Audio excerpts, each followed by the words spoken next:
Assalomu alaykum.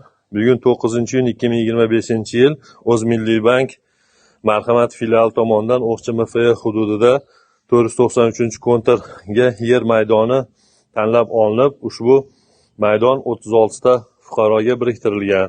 Ushbu 10 gektarli maydonda bir kontr, bir mahsulot tamoyili asosida sarimsoq piyoz ekilgan. Mana hozir ko'rib turganingizdek, sarimsoq piyoz yaxshi yetishtirilmoqda.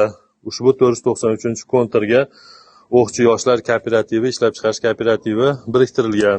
Ushbu sarimsoq piyoz 1 gektardan 10 tonna hosil olish rejalashtirilgan bo'lib, 1 kilogrammi 20 ming so'mdan sotilib, gektardan 200 million so'm daromad olish rejalashtirilgan. Ushbu yer maydoni jami uzunligi 363,122 metr, eni 247,197 metrni tashkil etadi.